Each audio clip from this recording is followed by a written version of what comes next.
Chapter 4 Determinants and Matrices. Exercise 4.2. Question 3. Using properties of determinants, show that first a plus b, a plus c, b plus c equal to 4abc. Now there are 9 elements in this determinant, 3 rows and 3 columns. तिथे आपल्याला prove काय करायचं आहे, value of this determinant is equal to 4abc using properties of determinant. तिथे आपण हा expansion formula वापरून ह्याची व्हॅल्यू काढायची नाही आपल्याला. तर इथे प्रॉपर्टी वापरायची डिटर्मिनंटची आणि त्याच्यावरून आपल्याला it is equal to 4abc असं प्रूव्ह करायचं आहे. LHS side equal to a plus B, a plus C, B C and B plus C. आता इथे आपण ऑपरेशन्स प्रॉपर्टीचा यूज करून कॉलम ऑपरेशन्स करून इथे प्रूव्ह करायचे आपल्याला की LHS equal to RHS, that is LHS prove करायचे. तर इथे आपण पहिल्यांदा काय ऑपरेशन्स करायचे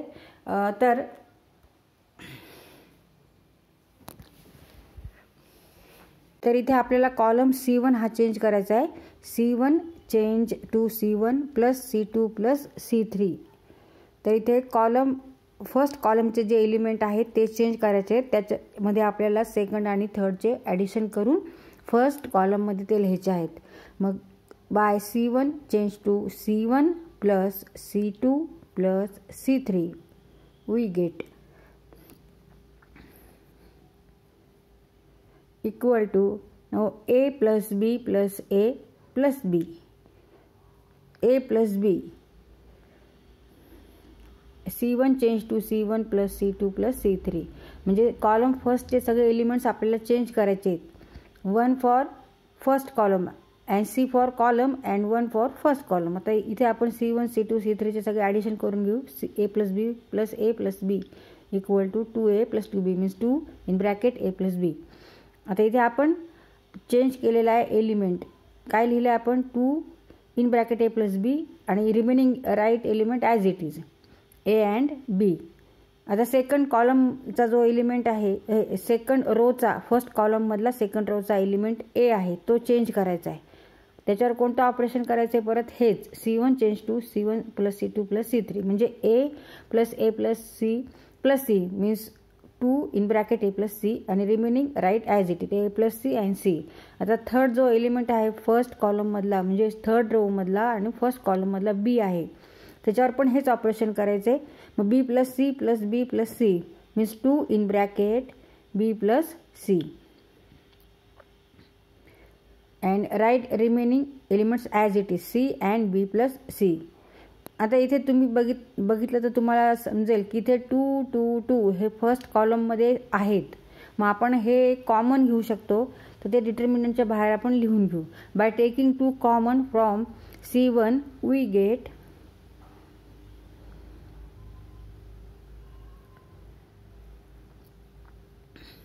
equal to 2 remaining elements A plus B, A plus C, A plus C,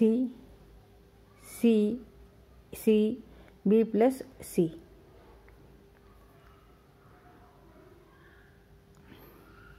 आता परत इथे आपल्याला 4abc आहे RHS साईडला, ते तर 2 आपण कॉमन घेतले.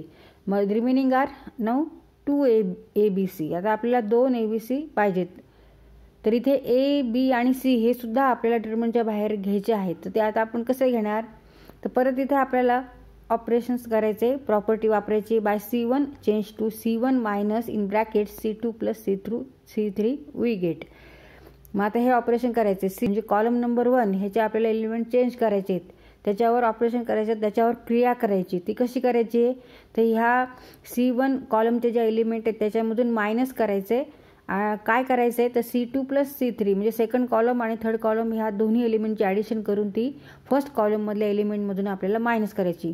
मग फर्स्ट कॉलममधला एलिमेंट काय आहे, फर्स्ट रो फर्स्ट कॉलममधला A plus B minus in bracket A plus B means equal to 0. A plus B minus A minus B, A minus A 0, B minus B 0. मग आता first element आपल्याला काय मिळाला, 0. हे operation केल्यानंतर आपल्याला first element first कॉलममधला आणि first रोमधला मिळाला 0. नाव right remaining as it is a b. आता परत कशावर ऑपरेशन करायचं आहे, फर्स्ट कॉलमवरच्या एलिमेंटवरच आपल्याला हे सगळे आहेत. सेकंड रोमधला एलिमेंट आहे ए प्लस सी, फर्स्ट कॉलममधला सेकंड रोमधला एलिमेंट आहे ए प्लस सी. परत ह्याच्यावर काय ऑपरेशन करायचं आहे, C1 minus in bracket C2 plus C3. मग a plus c minus in bracket a plus c. मग a plus c minus a minus c. ब्रॅकेटच्या बाहेर आपण जेव्हा घेतो तेव्हा मायनस जर असेल तर इथे आपण मायनस करतो, प्लस तर मायनस करतो. मग आन्सर इज निगेटिव्ह सी. मग remaining elements write as it is A plus C and C. आता आपल्याला थर्ड एलिमेंट घ्यायचा आहे, फर्स्ट कॉलममधला थर्ड रोमधला एलिमेंट आहे बी प्लस सी. परत कोणतं ऑपरेशन आहे, C1 minus in bracket C2 plus C3. मग b plus c minus in bracket c plus b plus c.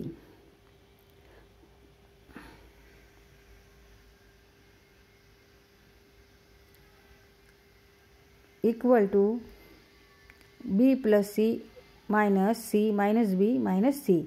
मग आता इथे काय काय कट होते ते बघायचं. बी कट होणार आहे, b minus b 0 and c plus c 0. Remaining is negative c and right remaining elements as it is c and B plus C. आता इथे फर्स्ट कॉलममध्ये सी आहे, त्याच्यामुळे आपण इथे सी हा एलिमेंट बाहेर घेऊ शकतो, कॉमन घेऊ शकतो. जसा 2 कॉमन घेतला तसं सी आपण कॉमन घेणार आहोत, पण ते नेक्स्ट स्टेप आहे ती. तर आता आपल्याला सेकंड कॉलमचा विचार करायचा. सेकंड कॉलममध्ये एलिमेंट्स आहेत ए प्लस सी आणि सी. तर इथं आपण सी कॉमन घेतोय, म्हणजे मग आपल्याला सेकंड कॉलममधले जे सी आहे ते आपल्याला एलिमिनेट करायचे आहेत, ते आपल्याला नको आहेत. मग आता आपण कोणतं ऑपरेशन करू शकतो ह्याचा विचार करायचा. तर सेकंड कॉलमवर आपल्याला ऑपरेशन्स करायचं आहे, सी नको आहेत.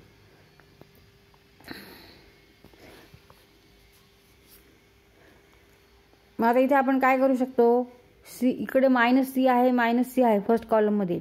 मग ॲडिशन करू शकतो सेकंड आणि फर्स्टची, म्हणजे C2 change to C2 plus C1 आणि write answer in second column. मग C2चा आहे ए प्लस 0 ए. काय येणार आहे, ए प्लस 0 ए.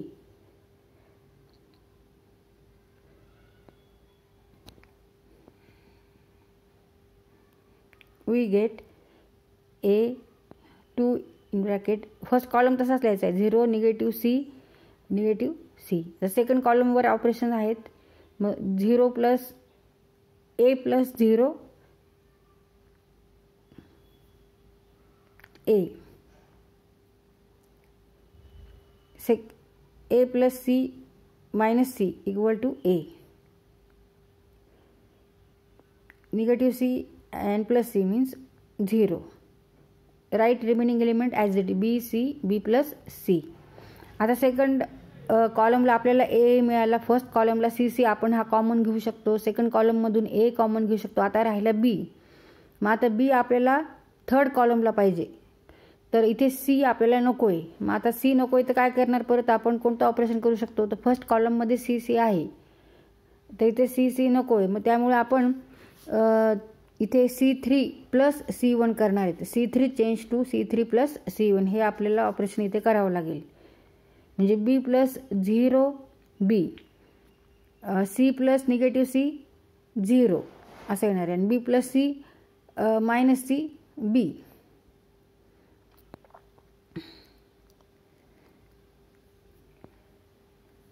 तर हे आपण ऑपरेशन ह्या पद्धतीने का करतो, म्हणजे ही क्रिया अशी का करतो हे आपण ठरवायचं की आपल्याला आन्सर काय पाहिजे आणि पुढे आपण काय स्टेप करू शकतो याचा विचार करून आपल्याला करायचं आहे. आता C3 change to C3 plus C1. आता फर्स्ट कॉलममधले एलिमेंट तसेच लिहायचे, 0 निगेटिव्ह सी ए आणि 0. आता इथे थर्ड कॉलमवर आपल्याला क्रिया करायची, ऑपरेशन करायचे. कोणतं ऑपरेशन आहे, C3 प्लस C1 म्हणजे b plus 0 equal to b. C plus minus c म्हणजे सी मायनस सी 0 आणि b plus c plus minus c म्हणजे सी कटतील बी रिमेनिंग बी. आता इथे फर्स्ट कॉलममध्ये सी कॉमन निघणार आहे, सेकंड कॉलममध्ये ए कॉमन निघणार आहे, थर्ड कॉलममध्ये बी कॉमन निघालेले. आता हे सगळं आपण डिटर्मिनंटच्या बाहेर घेऊ. 2 ABC by taking C, A, B common from C1, C2 and C3 respectively. तर फर्स्ट कॉलममधून आपण C1 कॉमन घेतला, A हा आपण सेकंड कॉलममधून घेतला, B एलिमेंट आपण हा थर्ड कॉलममधून घेतला रिस्पेक्टिवली. मग आता हे सगळे आपण डिटर्मिनंटच्या बाहेर लिहू.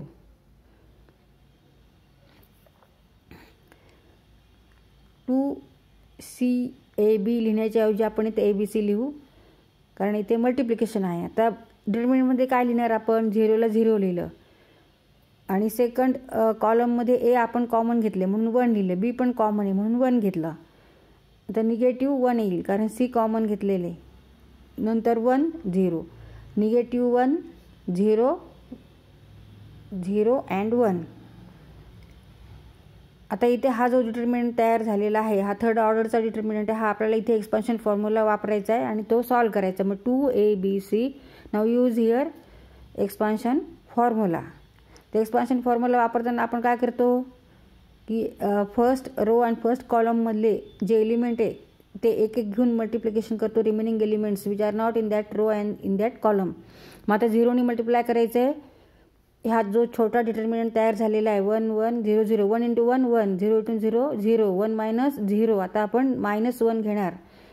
तर हा एक्सपान्शन फॉर्म्युला आहे. नंतर आपण मायनस करत असतो आणि नंतरच्या ह्याला प्लस करत असतो. -1. आता take remaining elements which are not first row and second column.